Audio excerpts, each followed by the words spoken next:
একদমই তাই। একটু যেটা আলাদা যেটা তুমি বললে, প্রত্যেকটা চরিত্রই আলাদা আলাদা হয়, কিন্তু কোথাও গিয়ে সিমিলারিটি একটু তো থেকেই যায়। কেন রক্ত মাংসের মানুষ, ভালো লাগা, ভালোবাসা, স্নেহ, প্রেম, বিরহ, এই কয়েকটা ইমোশনস নিয়েই মানুষ ঘুরে বেড়ায়, এর বাইরে কোনো ইমোশনস হয় না।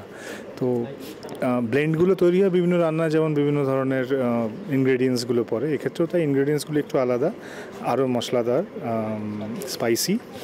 তো আমার মনে হয় উড়ানের চরিত্র, মহারাজের চরিত্র অনেক বেশি স্পাইসি, অনেক লাউড, আবার সামটাইম প্রচণ্ড ইন্ট্রোভার্ট, মানে এক্সট্রিম ইন্ট্রোভার্ট। তো এই দুটোর সাইমেলটেনিয়াসলিকে এই দুটো সমান্তরালভাবে চলছে আর কি। তো এর মধ্যেই চরিত্রটা বাউন্স খায় খালি।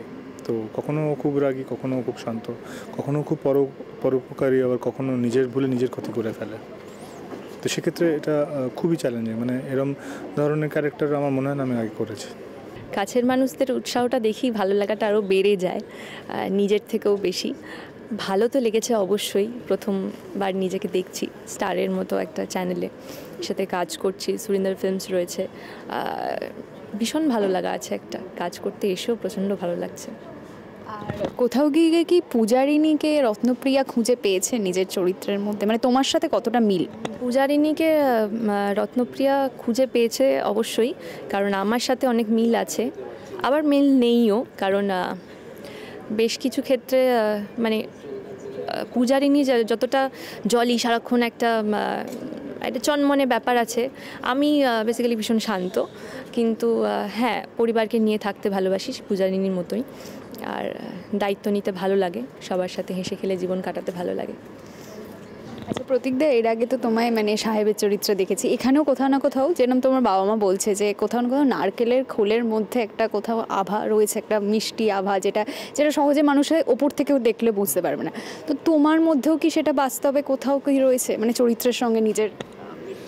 হ্যাঁ, আমি সামটাইম খুব রুড থাকি, it's depend on the situation, সামনের মানুষটা কেমনভাবে থাকছে তার উপর ডিপেন্ড করে। কখনো কখনো হ্যাঁ, নিজেকে বলতে কেমন লাগে, হ্যাঁ ওরকমই বোধ হয়, নারকলের মতনই বোধ হয়।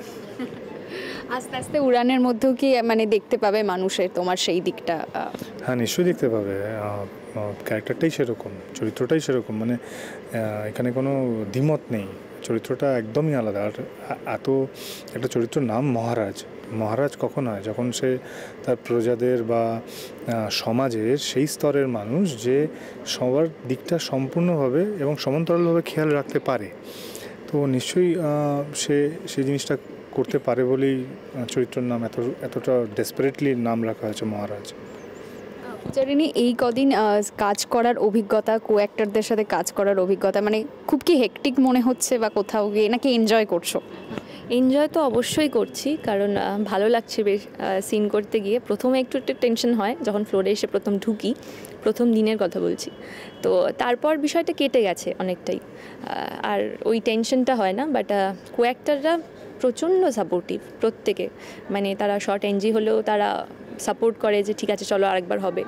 ওই ব্যাক সাপোর্টটা দেওয়া ভীষণ প্রয়োজনীয়, কারণ একটা ভয় কোথাও না কোথাও থাকেই, মানে আমি খুব বিশেষ নার্ভাস ফিল করি না, কিন্তু তাও একটা তো ভেতরে চলে কোথাও না গিয়ে, তো সেইটা অনেকটা ইজি করে দেয় কো অ্যাক্টররা, সবাই ভীষণ ভালো।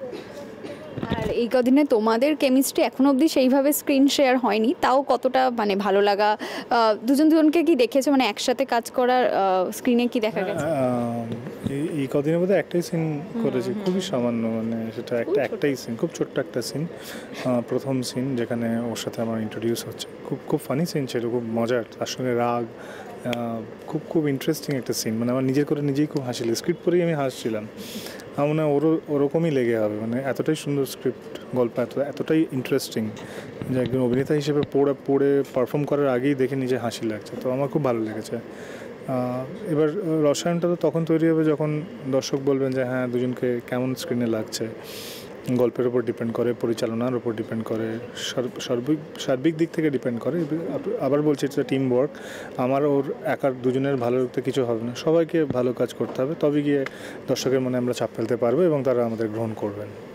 আর পূজারিনীর চরিত্রের মধ্যে যেরকমটা তুমি বললে যে তুমি আশেপাশে মানুষেরও খেয়াল রাখো, সেটা গিয়ে কোথাও না কোথাও মানে তোমার নিজের চরিত্রের কোথাও ভালো লাগার জায়গা বা সেটা নিয়ে। হ্যাঁ দেখো, হেল্প করতে আমার তো ভীষণ ভালো লাগে, মানে মনে হয় কাউকে সাহায্য করলে সেদিনে রাত্রে ঘুমটা ভালো হয়। তো পূজারিনী চরিত্রটাও এরকম, যে সবার ভালো মন্দের খেয়াল রাখে, কার কিসে ভালো হবে, কি করলে সেই মানুষটা ভালো থাকবে বা মানুষগুলো ভালো থাকবে, ফ্যামিলির যারা ছোট ভাই বোন রয়েছে তারা কিভাবে নিজের পায়ে দাঁড়াবে, এই জিনিসগুলোকে দেখা, এটা আমি বাস্তবিক জীবনেও ভীষণভাবে ফলো করি। মানে আমার ভালো লাগে, মানে আলাদা করে রুলস হিসেবে নয়, আমার ভালো লাগে দায়িত্ব নিতে, সবাইকে ভালো রাখতে। সবশেষে দর্শকদেরকে কি বলবে আগামী 27শে মে থেকে আসতে চলেছে উড়ান? একদমই তাই, আগামী 27শে মে থেকে আসতে চলেছে উড়ান। চোখ রাখুন টিভির পর্দায়, শুধুমাত্র স্টার জলসাতে। প্রতিদিন রাত 8টা, প্রতিদিন? সোম থেকে রবি। সোম থেকে